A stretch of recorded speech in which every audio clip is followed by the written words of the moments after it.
Welcome back to the Minecraft Short Stories podcast. In this episode today, we have two stories. One by a listener. I do not have their name written down, but I will credit them inside the description. And an original story by me, Callum Ellis. Also, yes, we did reach 100 subscribers. We are 133 at the time of recording. And Grayson will be on the show. I presume next one to be released, but it may be the episode after that. Anyway, watch out for that. Also, yes, the podcast was taken down from Spotify and Apple Podcasts about 3 weeks ago. And the reasons for that are that it was in violation of one of Mojang's rules and terms of service. So the reason it was taken down was because on the cover art of the podcast, what you first see when you look up Minecraft Short Stories on Apple Podcasts or Spotify, the Minecraft is larger than the short stories, and thus can be taken down on the grounds that it is acting as an official Minecraft podcast. So it was taken down, and it got back up, but you will see some changes. Probably the first thing you guys noticed was that the cover has changed. I think it looks even better now. But Short Stories is now larger than Minecraft, and also at the bottom of the podcast art, it says an unofficial Minecraft show. Also inside the description of the podcast and all the episodes descriptions from now on, it will say, not a Mojang product, not associated or approved by Mojang. So that's that, but luckily we got the podcast back up, and I will continue releasing episodes. Talking about that, I will not be releasing episodes weekly for the next month, as I have a lot of tests and large things I need to do for school, so I do not have the time to write and produce this podcast, but I will try to get an episode out within the next month. But anyways, I hope you guys enjoy the story. But first, a word from our sponsor.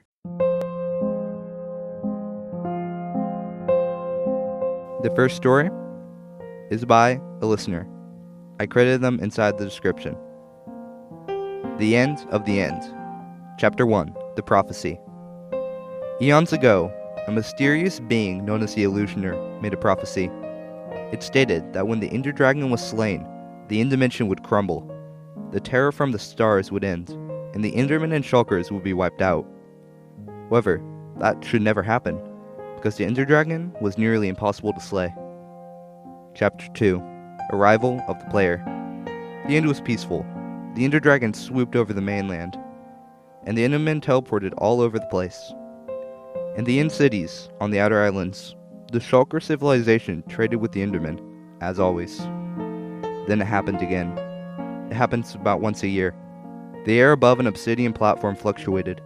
A green and blue spark crackled and burnt. A dark form emerged from the portal. Somebody was coming through from the overworld. Chapter 3. The Player. As the player's pixels came together, the Enderman realized that something was different about this particular player. Instead of the gleaming blue armor that the Endarians were used to, this player's armor was a gleaming black. The Enderman realized that the fabled netherite was not a myth. It was real. The player pulled out a goat horn and blew it. "Do-do-da! I am Steve, and I will free the End," the player yelled. Steve pulled out his bow and fired an arrow at one of the crystals on the obsidian pillars. It exploded. The Ender Dragon roared. The battle was on. Chapter 4. The Battle. Arrows fired from Steve's bow. Crystal after crystal exploded. After 1 hour, the final crystal was destroyed. The dragon roared in anger and dived at Steve. He pulled out his netherite sword and whacked the Ender Dragon's head. It flashed red, again and again. The Ender Dragon was dying. It flew off. He pulled his bow out again and fired arrow after arrow at the dragon. A fire torch blew out the dragon's mouth. It exploded against Steve, and he flashed red repeatedly. He flashed red one last time, and then landed on his side, items flying everywhere. The Enderman and the Ender Dragon cheered. They were safe.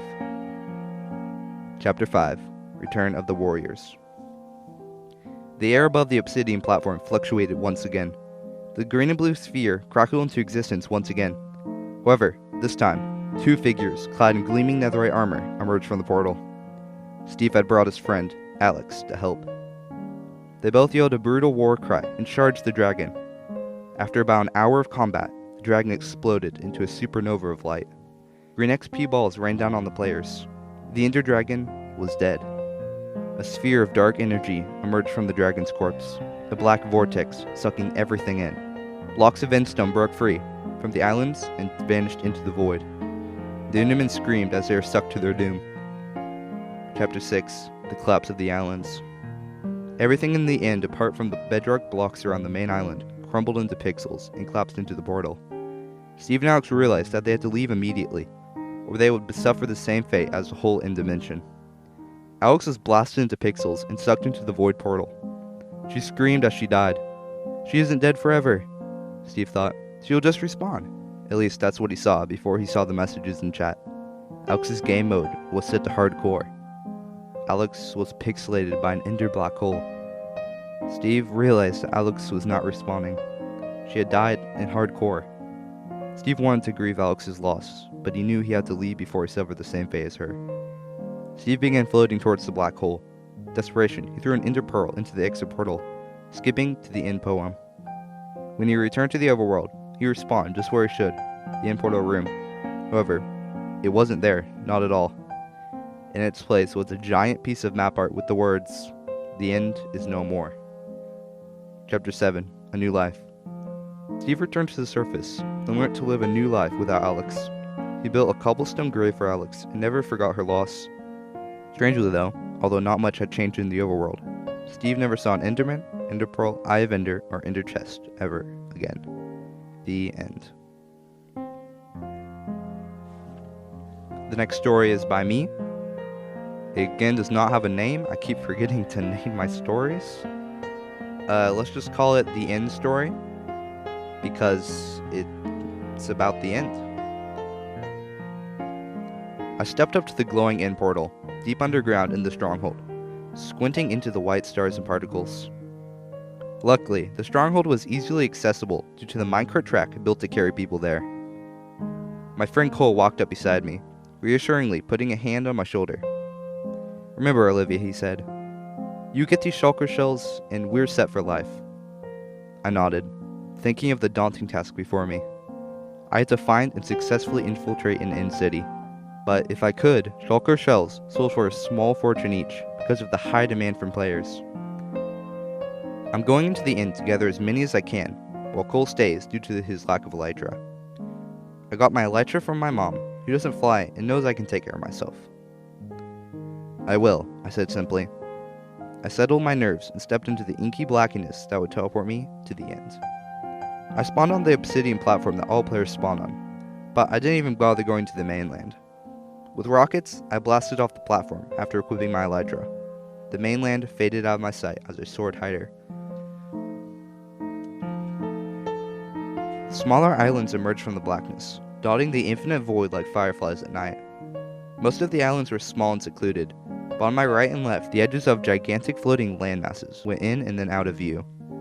It was on one of these that End City would be found.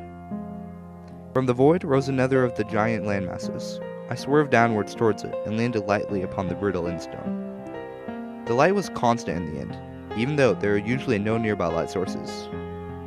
No one knew how.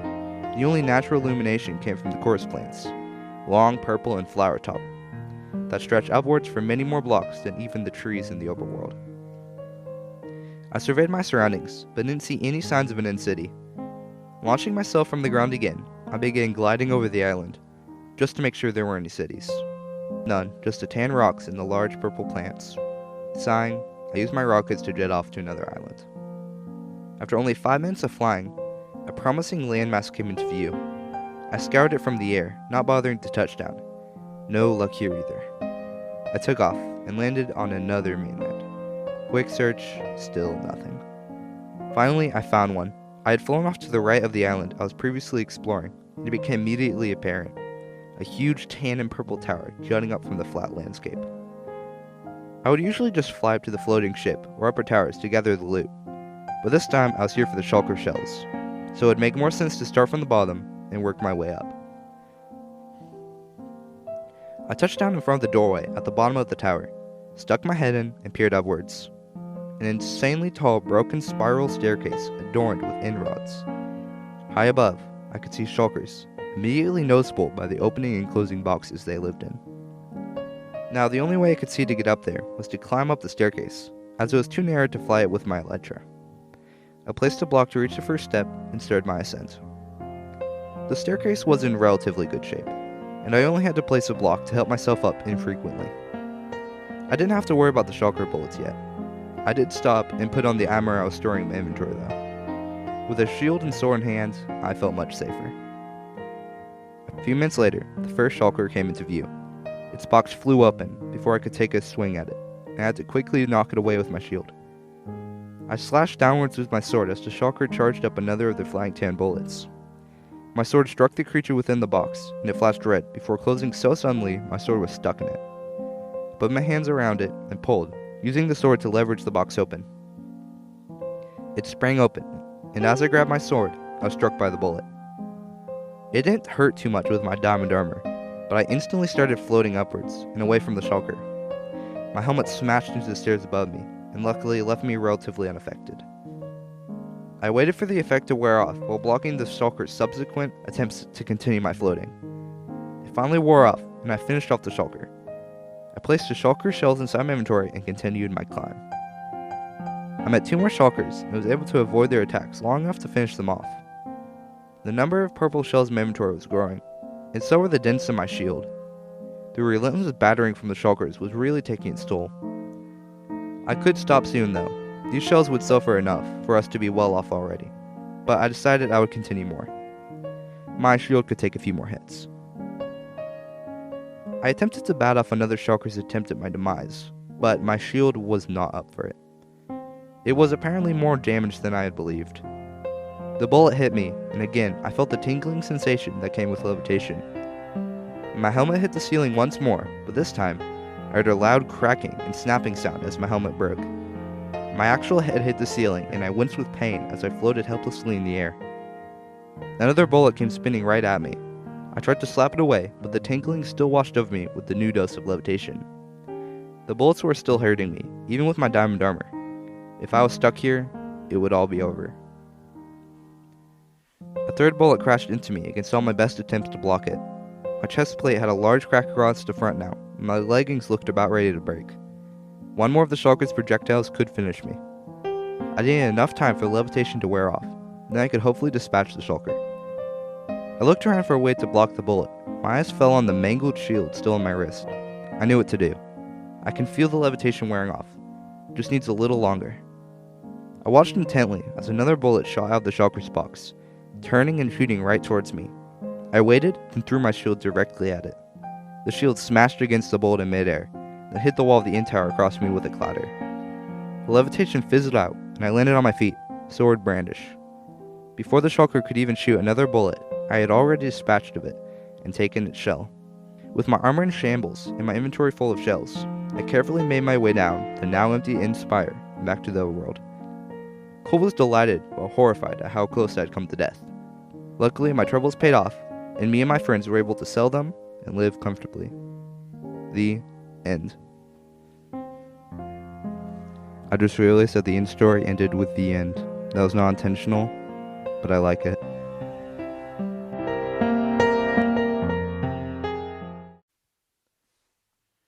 Hope you guys enjoyed those stories. Thanks for the listener that I do not have the name of, but that is inside the description, for submitting a story. Make sure to check out the YouTube channel, link in the description. While you're down there, check out all the other links. Got some cool stuff down there. Also, yes, the website has been down for a while now, and that's because I have moved from WordPress to Squarespace and am currently designing the site. I am waiting a little bit because it will cost me $36 a month, which is a little bit of a drain on my income. Well, not on my income, on my savings. So, in a little while, that site should be up. I've relinked some of the newer episodes with the site that still works. It's just hosted on WordPress still. So if you would really want to submit a story, look at one of the links inside the Quest for the Ancient Blade or the Invasion of the Swamp, and it should work. Anyways, hope you guys enjoyed. and I will see you inside the next episode.